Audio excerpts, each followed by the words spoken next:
So what's up guys, for today's video papakita namin sa inyo ang aming maneuverboard Lifebuoy self-activating smoke and light po yan. So yan po yung arrangement niya. Sa nakikita nyo mayroon siyang kulay pula na release handle. Titwist nyo lang po yan at hihilain para ma-activate yung Lifebuoy at saka yung smoke signal, malalaglag po yan.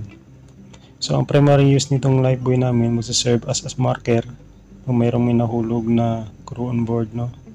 Mapaumaga man yan o gabi, magbibigay po yan ng signal para mas madali namin makita kung saan na yung nalaglag naming crew o kasamahan sa barko. So yan po yung arrangement niya sa labas. Ito naman po yung sa starboard. Ito naman po yung sa port side na Lifebuoy with smoke and light, no? So sa ibang Lifebuoy natin mayroon namang nakakabitan lang ng self-igniting light at saka lifeline. Nagtitimbang po yan ng 2.5 kilos, samantalang dito sa maneuverboard Lifebuoy tumitimbang po ito ng 4 kilos.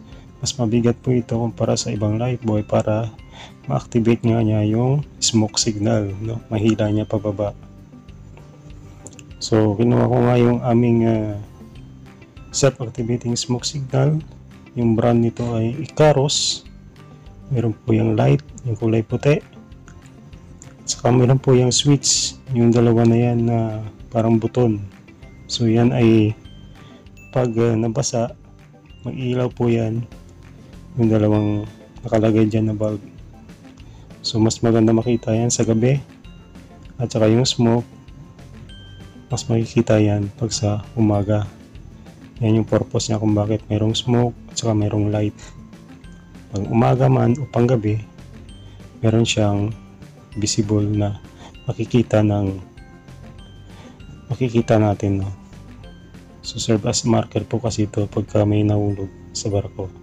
So meron po isang line dyan na nakakonect sa self-activating papunta po dyan sa Lifebuoy. So naghahaba po yan ng 3 meters para mas mahila niya talaga yung self-activating smoke at saka ma-activate po niya paglalaglag po yung Lifebuoy na yan.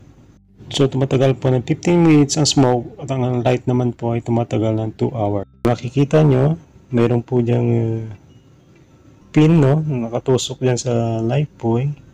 Yan po yung pumipigil sa kanya para hindi malaglag, at yan na rin po yung gagamitin pagka i-release natin yung kulay pula na yan. Yan, titwist lang yan po at hilain. So yan lang po yung arrangement ng aming maneuverboard Lifebuoy on board. Port and starboard wings po yan makikita. So maraming salamat po. Thank you.